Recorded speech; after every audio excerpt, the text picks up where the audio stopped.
ज्ञानदेव तुकाराम सीता कांत स्मरण जय राम महारुद्र हनुमान की जय अवधूत चिंतन श्री गुरुदेव दत्तात्रेय महाराज की जय श्री गणेशाय श्री रामचंद्राय नमः विभीषणासी लंका दान देवन्या श्री रघुनंदन सभा बैसली सावधान सुप्रसन्न स्वानंदे।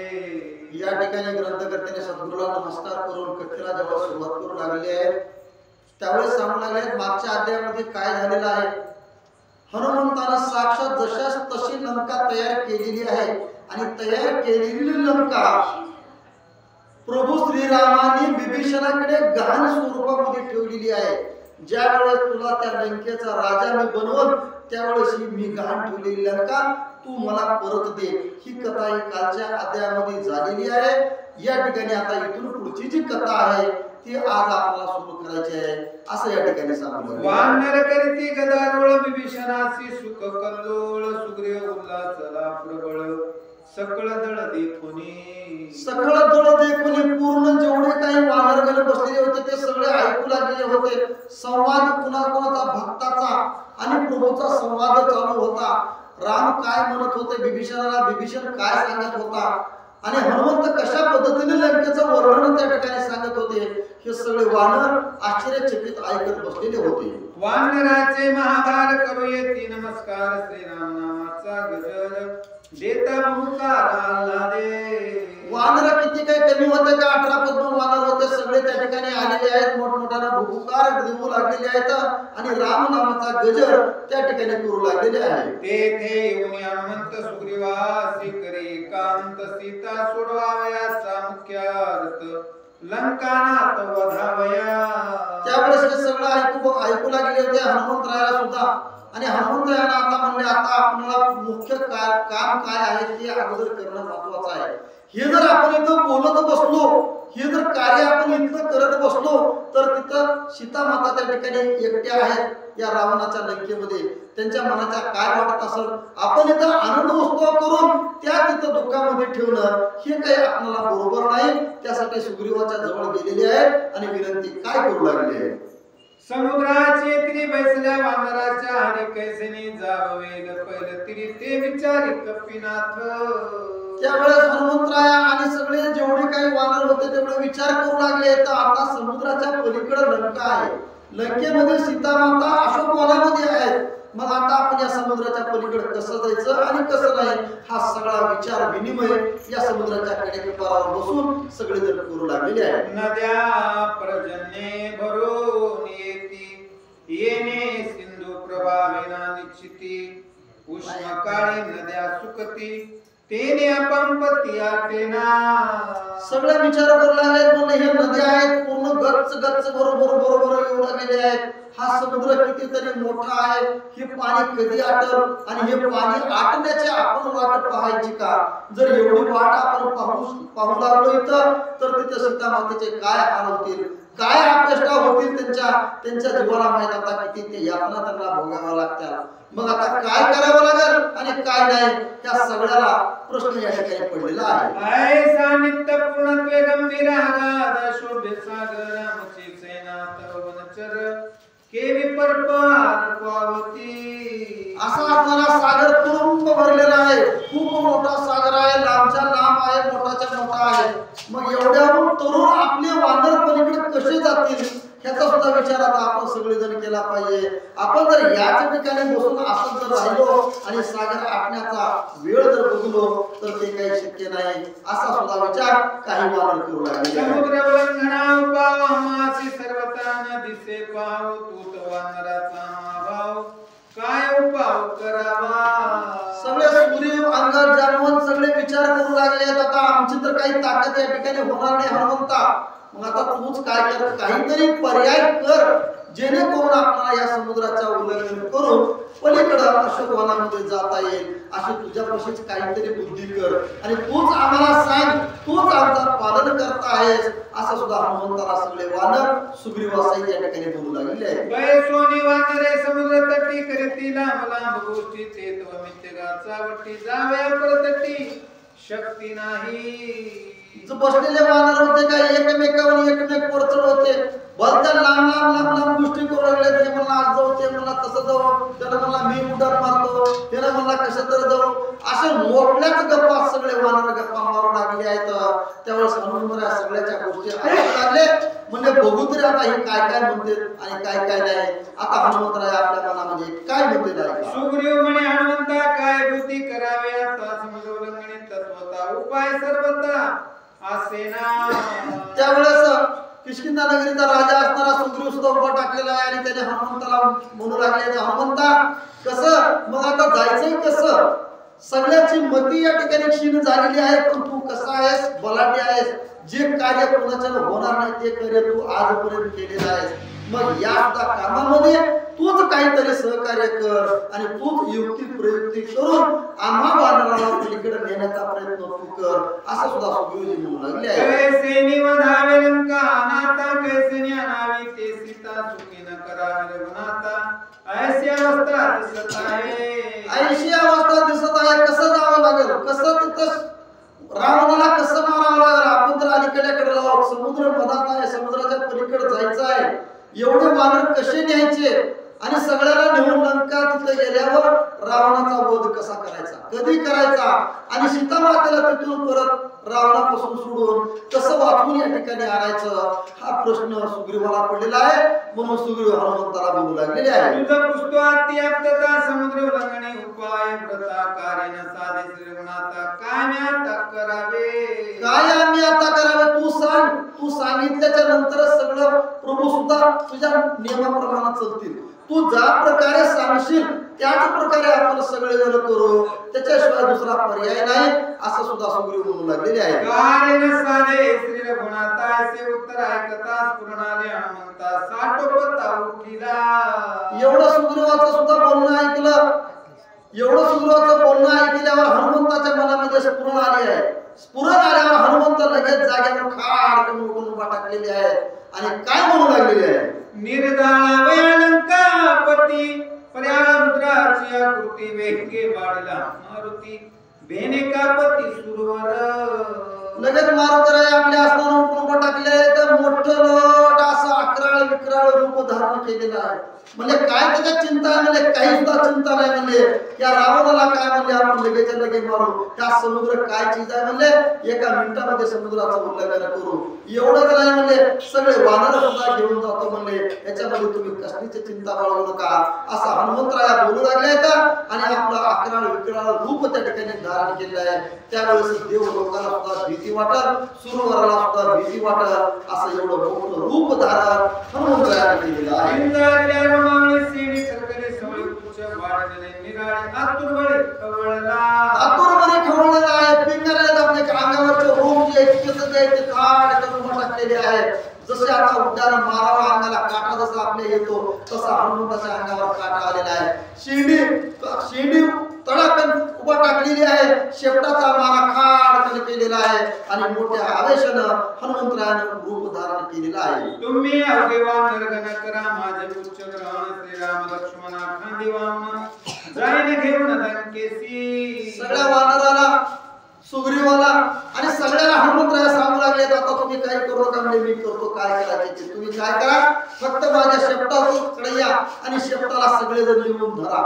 बाकी राहिलं कोण राम लक्ष्मण त्यांना मी माझ्या खांद्यावर घेतो आणि एका क्षणार्धामध्ये इथून उड्डाण करतो आणि सगळेच्या सगळे वानरासहित रामासहित लक्ष्मणासहित मी उड्डाण घेतो आणि लंकेच्या पलीकडे घेऊन सगळ्याला जातो असं सुद्धा हनुमंतजी म्हणू लागले. विभीषण शरणागत त्यासी धरुणी हृदया किती समस्त नील निक्षित लंकेसी. एवढंच काय म्हणले वानराला तर घेऊनच जाईल रामालाही सोबत माझ्या पाठीवर बसवेल लक्ष्मणालाही पाठीवर बसवर आणि राहिले पण म्हणजे शरणाने त्यांना आपला विभीषणाला सुद्धा मी माझ्या हृदयाला धरतो आणि सगळ्याला कळवळून घेऊन एकदाच या ठिकाणावर उडी मारतो आणि त्या लंकेच्या पलीकडे जाऊन सगळ्याला सोडतो. एवढं ताकद एवढं सामर्थ्य माझ्यामध्ये असताना तुम्ही या ठिकाणी काळजी करू नका असं सुद्धा हनुमंतजी बोलू लागले. विभीषण शरणागत त्या धरुणी हृदयात एकीची खेपे समस्त नाही निश्चित लंकेसी.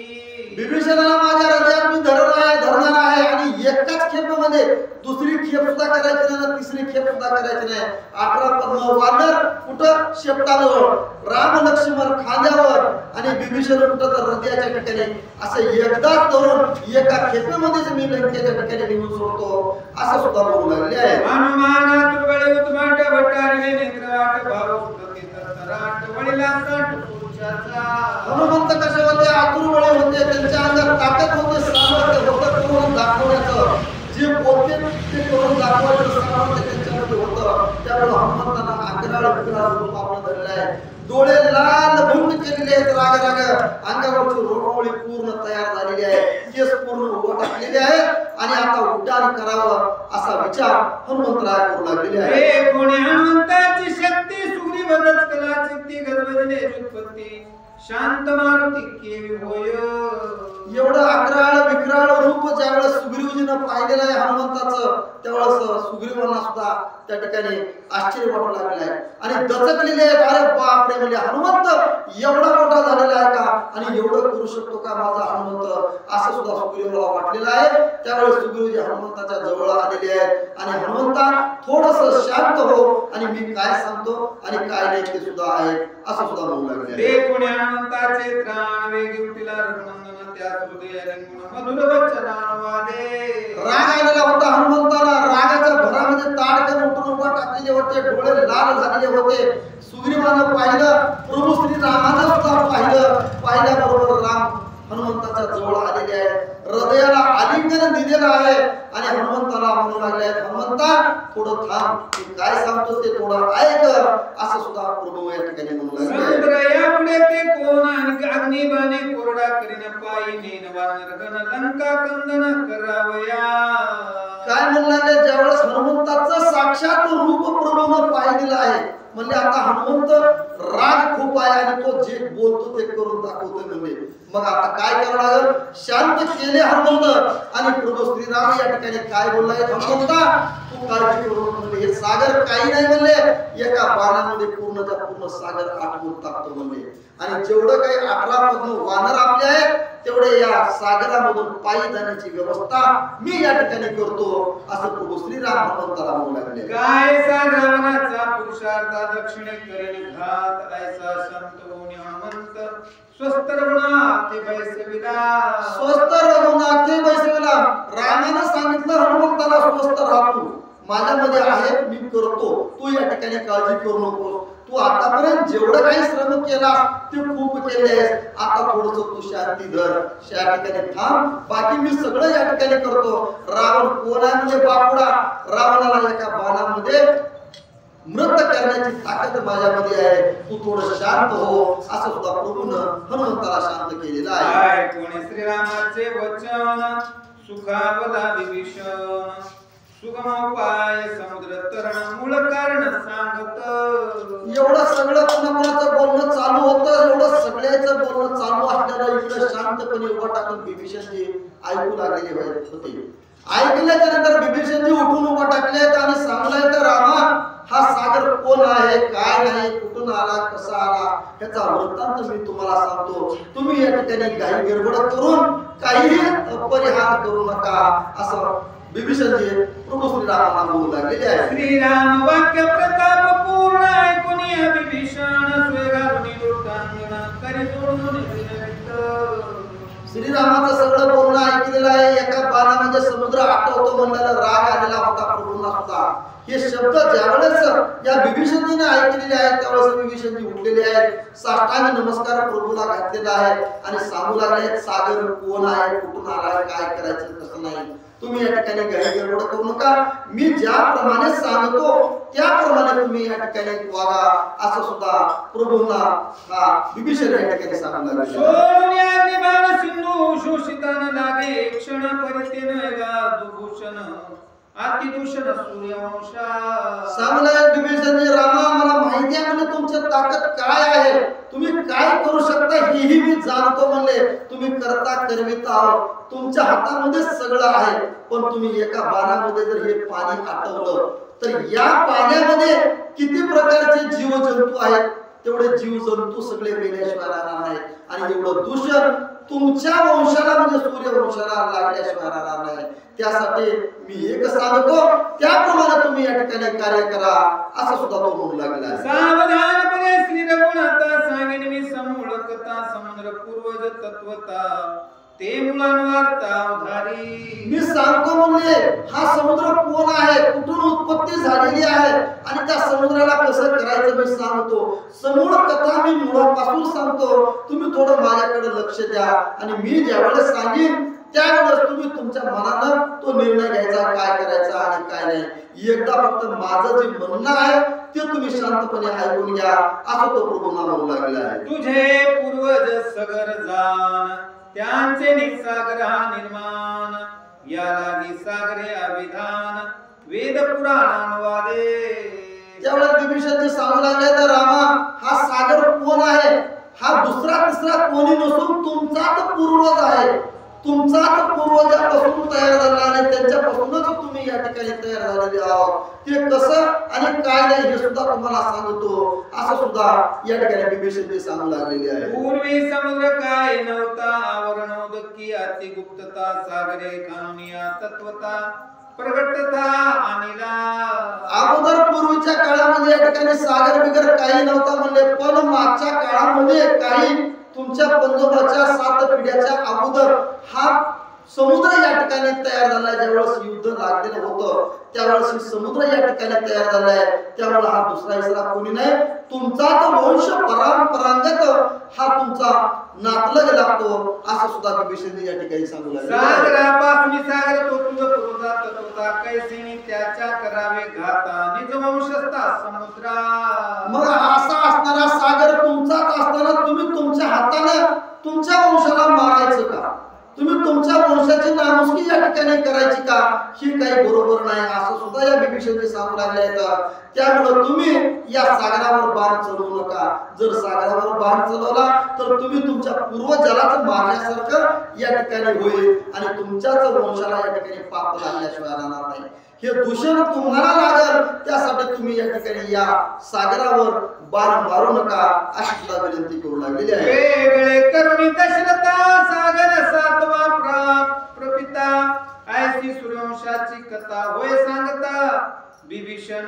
सांगू लागले विभीषण काय सांगू लागले तर तुमच्या वडिलाला सोडून 7 पिढ्याच्या अगोदरचा हा पर्वत तुमचा आहे.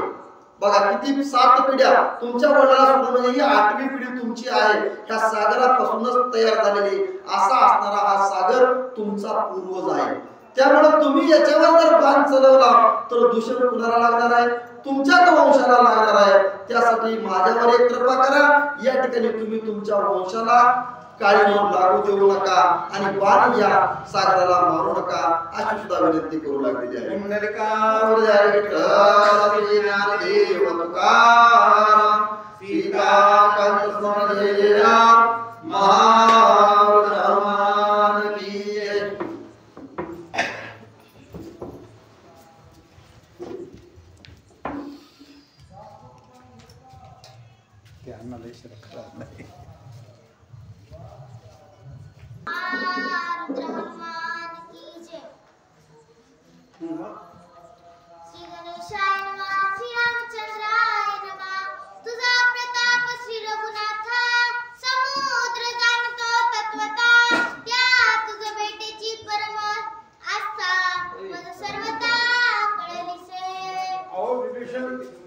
रामाला सविस्तर पटवून काय सांगत आहे हे रामा की समुद्र म्हणजे दुसरा इसरा कोणी नसो, ही समुद्र म्हणजे तुमचा पूर्वज आहे, तुमच्या वंशामधला आहे आणि त्याची समूळ कथा म्हणजे समुद्र आधी होता का नव्हता आणि समुद्र कसा झाला ह्याच्याबद्दल रामाला सविस्तर विभीषण सांगणार आहे. आपण ऐकायचं.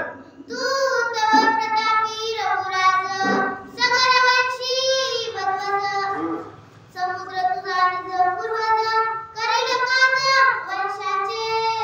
आता रावण ही समुद्र म्हणजे नाव आणि सागर, समुद्र आणि सागर एकच आहे बरं का. त्या सागराला पुनर्निर्माण केलं तुझे आजोबा पंजोबा पूर्वजांनी ह्याला आणलेलं आहे म्हणून ह्याचं नाव काय पडलं सागर पडलं.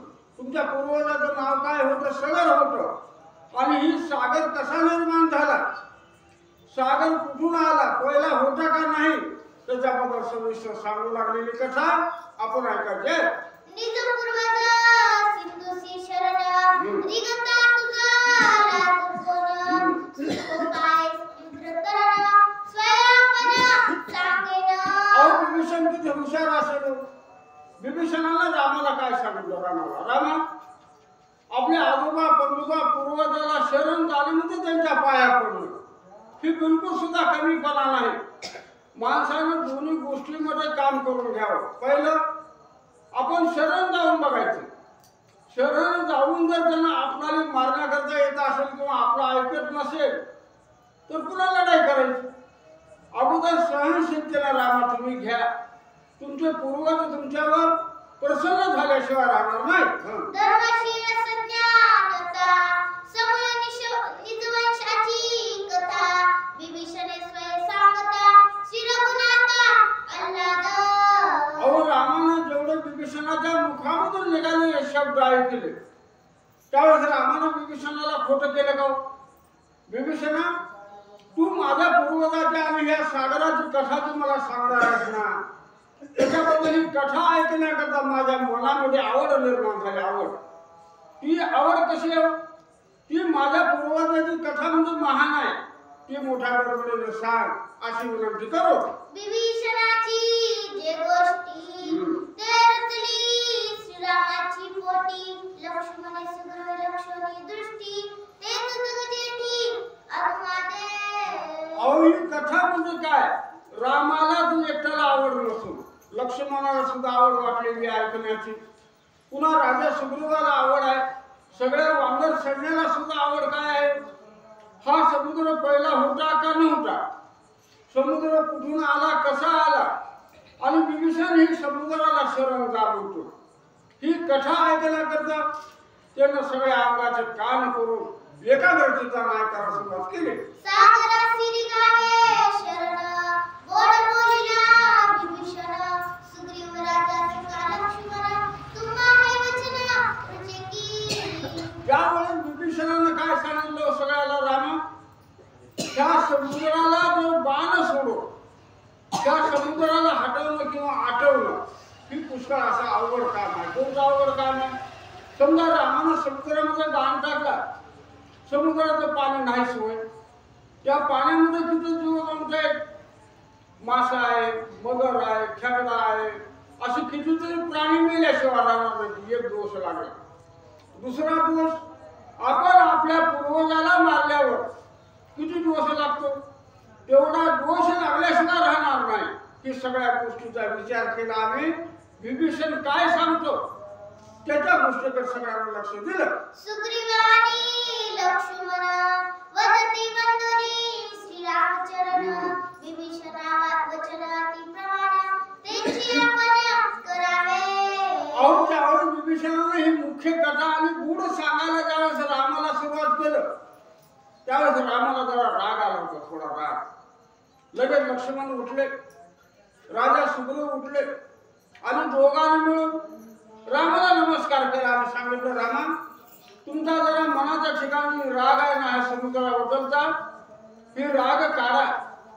शांत चित्ताने विभीषणाच्या मुखामधून काय शब्द निघतात ही लक्षपूर्वक ऐका अशी विनंती केल्यावर सत्यवादी विभीषण सिंधू पूर्वजासी रिगोरी शरण अनायासे समुद्र तरण तेची आपण करावे. अहो विभीषणाने काय सांगितलं? हा समुद्र, हा सागर म्हणजे दुसरा इसरा कोणी नसून तुमचा पूर्वज आहे. पूर्वजाच्या पाया पडलं काय, शरण गेलं काय, एवढं कार्य केल्यावर आपलं कल्याण झाल्याशिवाय राहत नाही. ही पहिली गोष्ट कुणाला मानली? लक्ष्मणाला, राजा सुग्रीवाला मानली. त्या दोघांनी मिळून रामाला समजावून सांगायला काय सुरुवात केला? रामा आपल्या पूर्वजाला शरण जाणं किंवा माफी मागणं किंवा पाया पडणं हे कमीपणा नाही. जो विभीषण ही बुद्धिवान आहे, विभीषण ही हुशार आहे. विभीषणाच्या मुखामधून काय शब्द निघतात, विभीषण काय सांगतो त्या नियमाप्रमाणे आपण पुढल्या कामाला लागू. ऐकून दोघांचे वचन रिगावया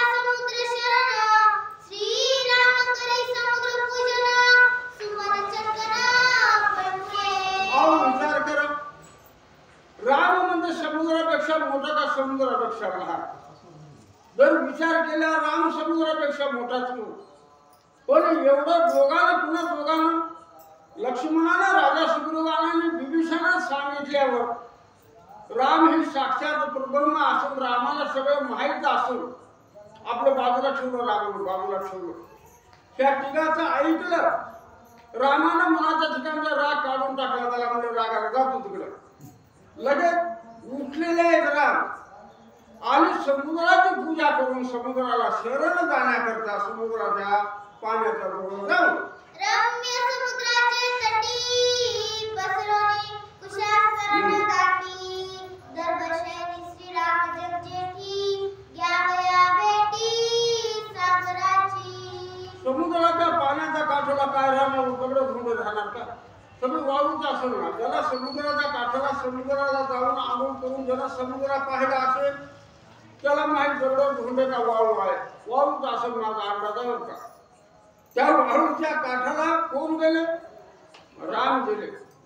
समुद्राला सुरुवातीला समुद्राची पूजा केली.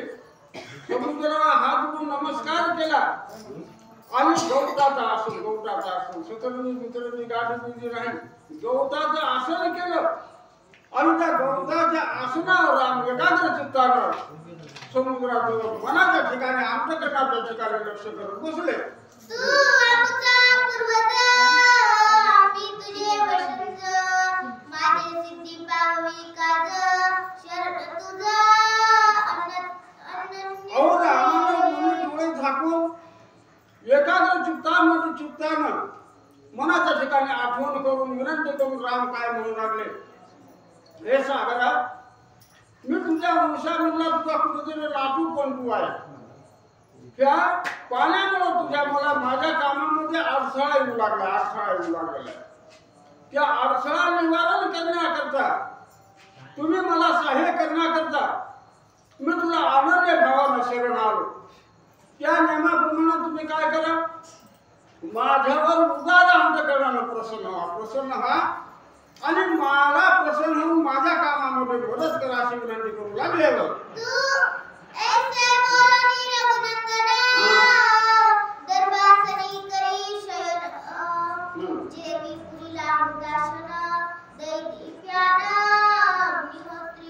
अगं ज्यावेळेस एवढी विनंती केली, गवताचं आसन म्हणजे अंतरून गवताचं घातलेलं आहे.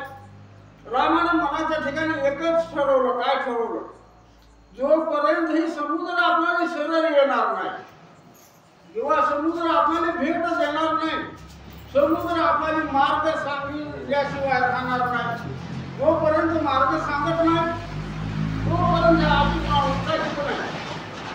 आम्ही त्यातून आता पाहिजे ना आपण मनाच्या ठिकाणी विचार करू.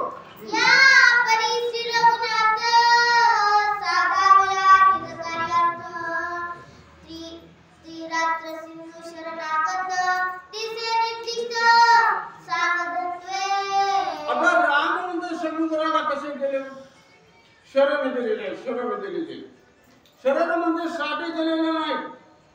कायेनं वाचेनं मनानं आणि शरीरानं संपूर्ण आपलं वर्चस्व कुणाला अर्पण केलं? समुद्राला अर्पण केलं. ही खरं आहे, पण मनाच्या ठिकाणी अंतःकरणाच्या ठिकाणी राम सावध आहे. सावध.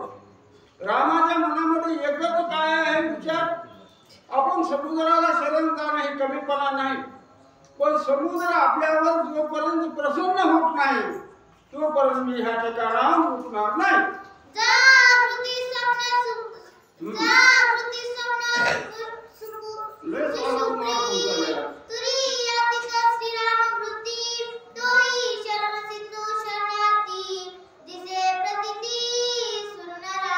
अगर राम ज्यावेळेस त्या गवताच्या आसनावर आपल्यासारख्या बघणाऱ्याला काय दिसायला तू एकदम झुपी गेली असेल असं आपल्यासारख्याला वाटायला. पण राम मधून काय आहे? सावध आहे. तुम्ही सांगितलं सावध. जागृती म्हणजे जागा असल्यावर माणसाचं सगळं चलन वलन जसं चालू राहतं ना, तसं रामाच्या झुपीमध्ये कार्य आपल्याला काय करायचं, आपण कशा करता ह्या ठिकाणी आलो, एवढं रामानं मनाच्या ठिकाणी जाणून काम करायला सुरुवात केलं.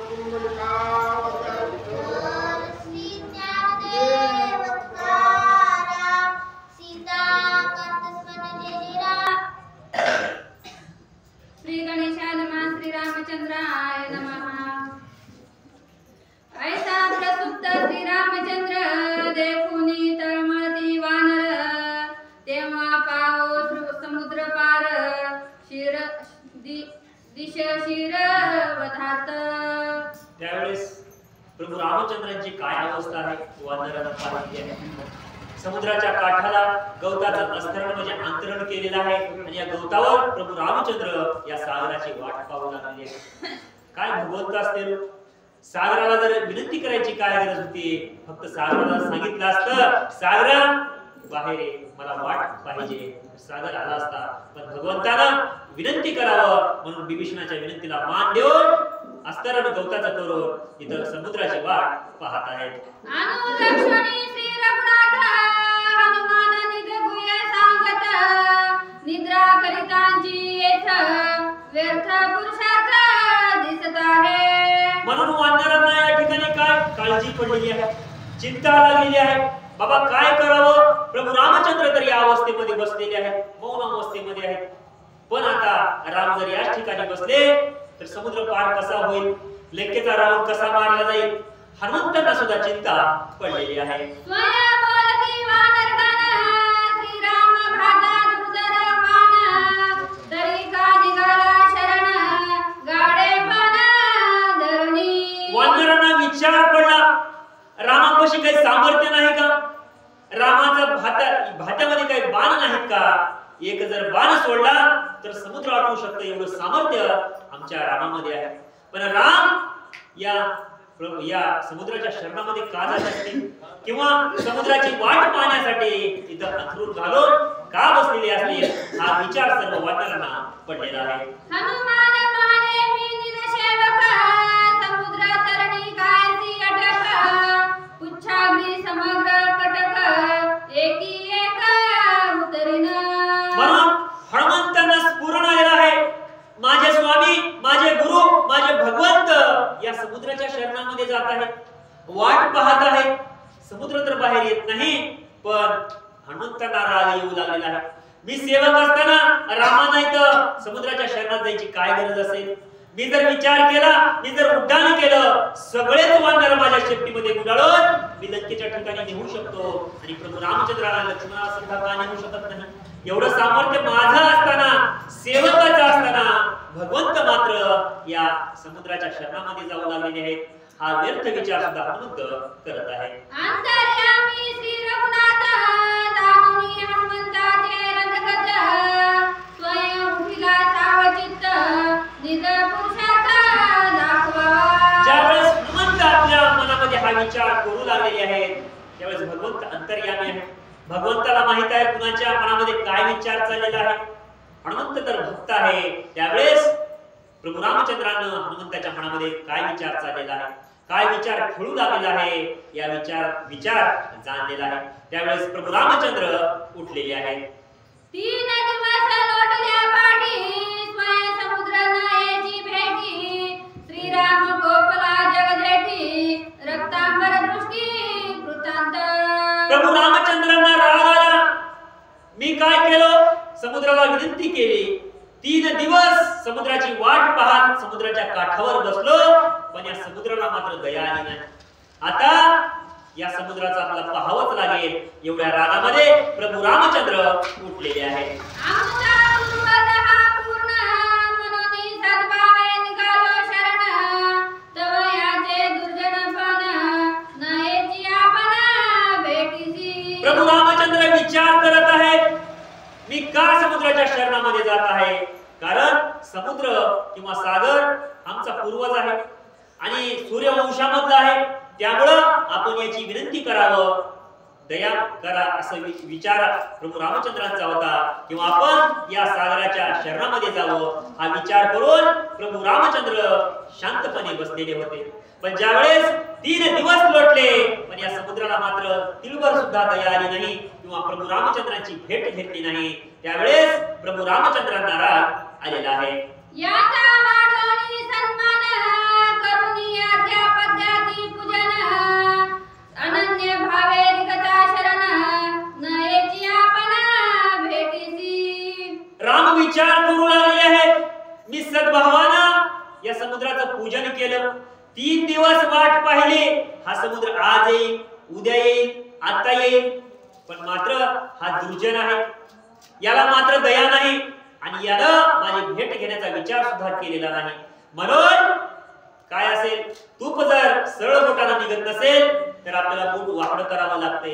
त्याचप्रमाणे प्रभू रामचंद्राने विचार केला, बाबा या सागराला असं सांगून जमणार नाही, याला मात्र आपण काय करावं हा विचार प्रभू रामचंद्र करत आहेत. यांचे सर्वांगी गर्व मोठा, क्षोभ्यत्वे अगाध ताठा, यासी मी लक्षणात सुबटा, लावीन वाटा निधनाता. म्हणून हा जो सागर आहे किंवा समुद्र आहे याच्या मनामध्ये गर्वाचा फुगार आहे, अहंकाराचा फुगार आहे. याचा गर्व, याचा अहंकार, आपल्याला गर्वाचा अहंकाराचा फुगारा फोडावा लागेल. त्याच वेळेस हा नमका घेतल्याशिवाय राहणार नाही. आणि आपण आज या समुद्राच्या शरणामध्ये जात आहोत, पण आपण जर याच्याकडे जर पाहिलं तर हा आपल्या शरणामध्ये आल्याशिवाय राहणार नाही, असं सुद्धा राम विचार करत आहे. शरणारी गाल्या पुरुषाती, कीर्ती ते होय अपकीर्ती, शरणारी गावे अशक्ती, ते केली शक्तीला बघायचा. म्हणूनच माझ्याकडे सर्वस्व आहे, शक्ती आहे, सामर्थ्य आहे, भात आहे, धनुष्य आहे, सगळ्याच गोष्टी आहेत, तरी देखील प्रभू रामचंद्रानं नमतं घेतलं होतं. कारण हे आपले पूर्वज आहेत. यांच्या समोर जर आपण हात जोडले, यांचं जर मनाभावात आपण पूजन केलं तर काय वाईट आहे, कारण हे आपले पूर्वजच आहेत. त्यामुळे हा विचार रामाने केलेला होता. शरणारी गदांची पाठी, वाढी होय उपराठी, तेथे कायसी यशाची गोष्टी, अपेश वाकुटी जगवदे. म्हणून मी जर इथे शरणामध्ये समुद्राच्या गेलो, लोक काय विचार करतील. या रामाकडे सामर्थ्य नव्हतं, बळ नव्हतं, म्हणून या समुद्राच्या शरणामध्ये गेला. म्हणून असे लोक या विश्वामध्ये, जगामध्ये अपकीर्ती रामाची झाल्याशिवाय राहणार नाही. म्हणून आता आपल्याला ही अपकीर्ती होऊ द्यायची नाही, हा विचार राम करत आहेत. शरणारी गदांची बळवंती, समूळ पळे यश कीर्ती, त्यांची कैची विजय प्राप्ती, अवघे म्हणती अशक्त. सगळेच म्हणतील की जर एखादा मोठा माणूस असेल आणि तो आपल्या बरोबरीचा नसेल, किंवा त्याने जर आपल्याला दाब द्यायचा प्रयत्न केला असेल आणि आपण जर नंतर घेतलं तर लोक म्हणतील याच्यापेक्षा हा वरचढ होता. म्हणून राम विचार करत आहेत, हा किती वरचढ आहे. आपण जर याच्या शरणामध्ये गेलो तर लोक नाव ठेवल्याशिवाय राहणार नाही. आपली एवढी जी कीर्ती आहे, एवढा जो मान आहे, हा मान आपला राखणार नाहीत लोक. त्यामुळं आपण काय केलं पाहिजे हा सुद्धा विचार राम करत आहेत. समुद्र स्वय भक्त आपण, यासी मी भक्त गालो शरण, तव तेने गर्व धरिला पूर्ण, केले उपेशन पै माझे. समुद्र हा माझा पूर्वज होता, म्हणून मी भक्तिभावानं पूजन केलं, पण हा गर्वाचा फुगारा याच्यामध्ये आहे, ताठरपणा या समुद्रामध्ये आहे, नंतर घेण्याची भूमिका नाही. आणि जो ताठर राहतो त्याला मात्र कुठं ना कुठं तर वाकावंच लागते. प्रत्येकाला वाटते माझ्यासारखा कोणी नाही, पण त्याला सव्वाशेर भेटल्याशिवाय राहत नाही, हे देखील रामाला दाखवून द्यायचं आहे. मृदूपणे नाही यशकीर्ती, मृदूपणे नाही लाभ प्राप्ती, मृदूपणे नाही विजय वृत्ती, जाण निश्चिती सौमित्रा. म्हणूनच काय विचार आहे, नमतं घ्यावं, पण कधीपर्यंत. जिथं एखाद्या वेळेस जर समजा तशी व्यवस्था असेल किंवा तशी वेळ असेल तितक्या वेळेपर्यंत घ्यावं, पण समोरचा जर लईच चढून येत असेल तर त्याला मात्र मग टिकून घेतल्याशिवाय जमणार नाही. त्या प्रकारे आता आपल्याला काय करावं लागेल, याचा अहंकाराचा फुगार आपला फोडावा लागेल. हा विचार सुद्धा लक्ष्मणाला प्रभू रामचंद्र सांगत आहेत. मृदुत्वे संन्यासी धरावी शांती, तेने त्याची परमार्थ प्राप्ती, मृदुत्वे आम्हाराया प्रती, जाणा अपकीर्ती कारण. नरकपणा कोण धरावा, जे साधू असतात, जे संत असतात, त्यांच्या अंगी नरकपणा असावा, कुणाला माफ करण्याचं सामर्थ्य असावं. किती जरी भक्त याप्रमाणे जर वागला, वाईट वागला आणि शेवटी या संताच्या जर शरणामध्ये आला तर संताचं एवढं मोठं मन असते, संत त्याला माफ करत असतात आणि आपल्या शरणामध्ये त्याला घेत असतात. पण एखादा राजा असेल आणि तो राजा असेल आणि त्याने नंतर घेतलं चालेल का? तर त्याची अपकीर्ती झाल्याशिवाय राहणार नाही. म्हणून आपल्या या धर्मामध्ये आपल्याला काय करायचं आहे, नमतं घ्यायचं नाही, तर त्याची जागा आपल्याला दाखवून दिलीच पाहिजे. हा सुद्धा विचार राम करत आहे. अदंड्याते राजे दंडिती, अदम्याते राजे दमिती, ते राजे पैशांती धरिती, त्याची अपकीर्ती तयांसी. म्हणूनच काही राज्यामध्ये कसं असते, काही अधर्मानं वागत असतात, काही मोठे असतात, जसं एखाद्या वेळेस गुंड प्रवृत्तीचे काही असतात, पण त्यांना चोप दिला पाहिजे. जोपर्यंत त्यांना चोप बसत नाही तोपर्यंत ते लाईनवर येत नाही, सरळ रस्ता धरून चालत नाही. म्हणून अशांना देखील चोप दिला पाहिजे, हा देखील विचार होत आहे. समुद्राचा गर्भ पूर्ण, तो नाशीन न लागता क्षण, दे दे माझे धनुष्य बाण, अति दारुण सर्पप्राय. हे लक्ष्मणा, बस झालं, आतापर्यंत मी शांत बसलो. का बसलो? हा आपला पूर्वज होता, हा आपला आप्त होता, पण आता धैर्य सुटलेलं आहे, वेळ संपलेली आहे. किती वेळ वाट पाहू? 3 दिवस गेले, समुद्राची वाट पाहिली, विनंती केली, पण याला मात्र काहीच फरक पडत नाही. आता याला मात्र कसं करावं लागेल, ते आनधनुष्य याला याची जागा दाखवून देतो, हा विचार सुद्धा प्रभू रामचंद्र करत आहे. सर्प लागल्या उत्तरे विख, त्याहुनी माझे बाण तीख, सुरा सुरा प्राणांतक, जीवा देही लेख, जीव घेती. रामाचे बाण कसे आहेत? एखाद्या वेळेस सापानं जर डसलं तर त्याचं विष एखाद्या वेळेस उतरू शकतंय, पण रामानं जर बाण सोडला आणि तो जर बाण लागला तर प्राण गेला समजा. एवढे विषारी बाण प्रभू रामचंद्राचे आहेत. त्यामुळं रामानं जर बाण सोडला तर सर्व संपलं. त्यामुळं समुद्राचा आपला अहमपणा, गर्वपणा आपल्याला मोडून काढायचा आहे, हा विचार सुद्धा राम करत आहे. ऐसे बोलूनी आपण, कोपे वाहिला धनुष्य बाण, अग्नी अस्त्र सज्जनी आपण, जोडी काढून चालिला. त्यावेळेस धनुष्य जवळ घेतलेला आहे, धनुष्याला बाण लावलेला आहे, मंत्रदेवची स्थापना केलेली आहे आणि अग्नीचा बाण सोडलेला आहे. त्यावेळेस पुढं काय होत आहे? शोभला श्रीराम रेखनी, स्वर्गी देव कंपायमान, तळमळती मगर मीन, आले दिनन सिंधुसी. आता काय करावं? फक्त समुद्राला संकट येणार होतं का? तर नाही, सगळ्यांना संकट येणार होतं. स्वर्गातले देव सुद्धा हाहाकार करू लागलेले आहेत. काय होईल? रामाने जर बाण सोडला तर समुद्रात एक थेंब सुद्धा पाणी उरणार नाही. मग माशांचं काय होणार? किती जीव त्या पाण्यामध्ये असतील, समुद्रामध्ये असतील, त्यांचं काय होणार? हा विचार सुद्धा स्वर्गातले देव करत आहेत. समुद्र शोषिता राघव, पाताळी कापती दानव, दैत्य नाग मानव, दाखती सर्व श्रीराम. दैत्य असतील, दानव असतील, मानव असतील, प्राणी असतील, पशु असतील, यांना सुद्धा प्रश्न पडलेला आहे. रामाने जर बाण सोडला तर आपलं जीवन सुद्धा संपल्याशिवाय राहणार नाही. समुद्राचं तर अस्तित्व संपलेच, पण आपलं अस्तित्व सुद्धा संपल्याशिवाय राहणार नाही. हा विचार सुद्धा सर्वजण करत आहेत. बाण पडता समुद्र तळी, सप्त पाताळा करतील होळी, पाताळवासी कापती चळी, श्रीराम महाबळी शोभला. म्हणून रामाने जर बाण सोडला तर समुद्रच नव्हे, सप्त पाताळ सुद्धा कोरडे पडल्याशिवाय राहणार नाही.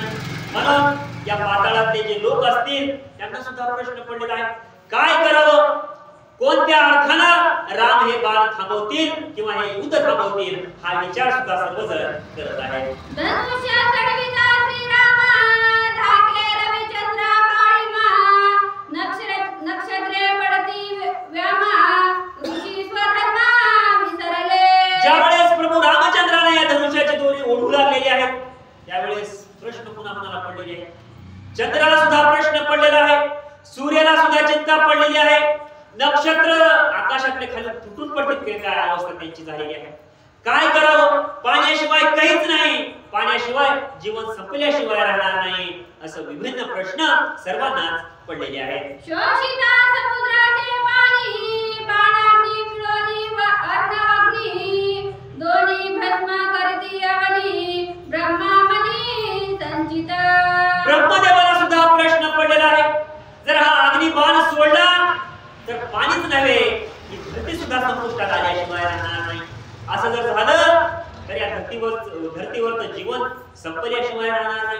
मग काय करावं, काय युक्ती होईल जेणेकरून राम हा बाण थांबवतील असा विचार ब्रह्मदेव सुद्धा करू लागलेले आहेत. ब्रह्मालय कुणी संचित ब्रह्मभुवनी अति आकांत सिंधू निर्जळणी श्री रघुनाथ करिला अंत सृष्टीचा.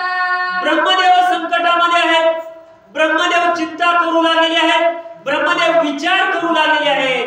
त्यावेळेस ब्रह्मदेव देवाची जी लोक असतील किंवा दुसरे अनेक देव असतील यांना सुद्धा चिंता पडलेली आहे. स्वतः ब्रह्मदेव चिंतेत आहेत. मग आपलं काय होणार असा विचार सर्वजण करत आहेत. एके समुद्राचा चर शोषुनी समुद्राचे नीर पायी उतरीन वानर निशाचर पदार्थ.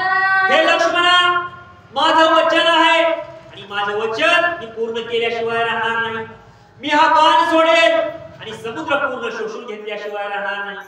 समुद्र जर शोषण झालं तर आपोआप रस्ता झाल्याशिवाय राहणार नाही.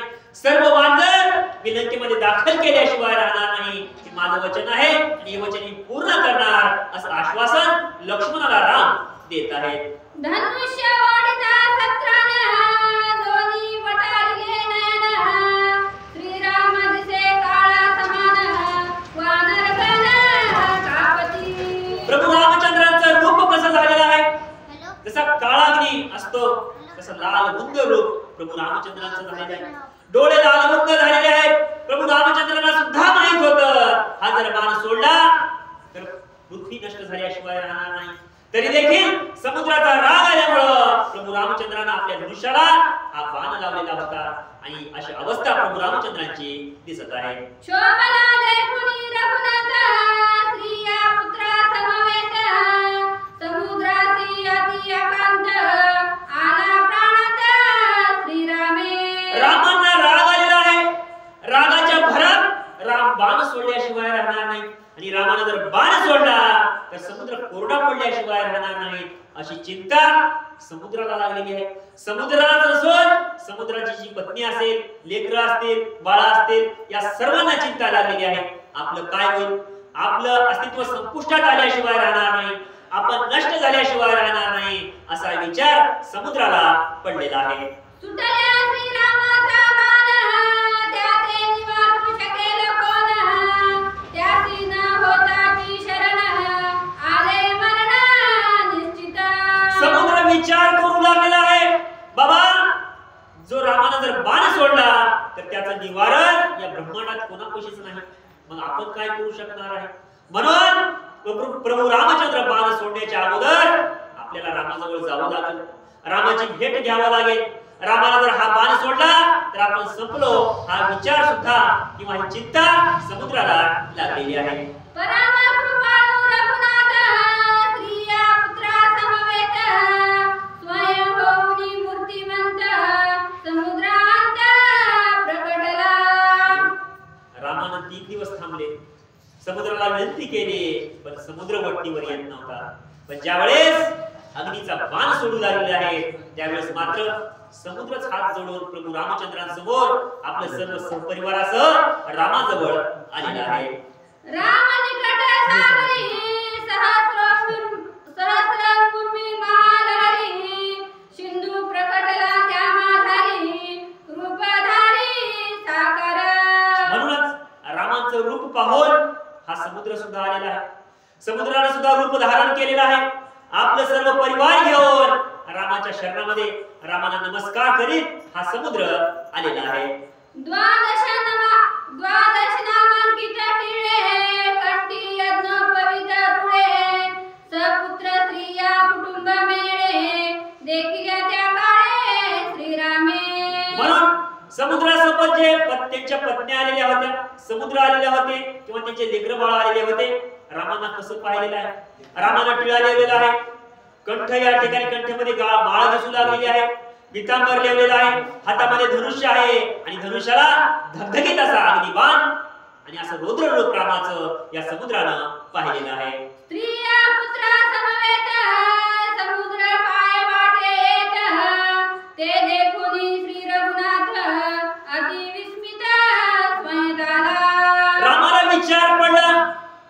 बाबा मी 3 दिवस बसलो, याचना केली, विनंती केली, समुद्राला काहीच फरक पडला नाही. पण ज्यावेळेस मी धनुष्य उचलला, धनुष्याला बाण लावला, तात्काळ समुद्र हजर झाला.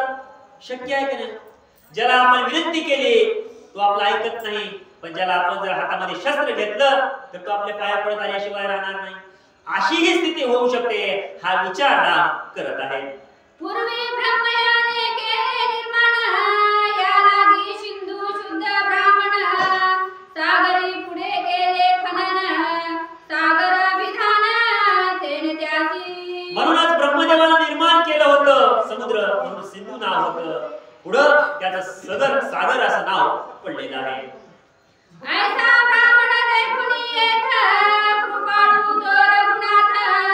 न करीत शर संपाद, द्विज घात चुकवावया. राम विचार करत आहेत, शेवटी हा ब्राह्मण आहे, मग आपण याच्यावर कसं काय आपण शस्त्र प्रहार करू शकतो? आपलं हे धर्म नाही आणि आपण हे शस्त्र याच्यावर टाकू शकत नाही, हा विचार सुद्धा राम करत आहेत. बाहेर आलिया ब्राह्मण, मग समुद्री सोडून बाण. श्रीरामे विचारुनी जाण, गोडी काढून राहिला. म्हणून रामाने विचार केला, ज्या वेळेस हा ब्राह्मण बाहेर येईल, सगळे बाहेर येतील, नंतर आपण बाण सोडावा का? ब्राह्मणाला आपण आपल्या हाताने कशाला मारावं? हे ब्रह्महत्येचं पाप आपल्या डोक्यावर का घ्यावं? हा सुद्धा विचार राम करत आहे. पुंडलिका श्री ज्ञान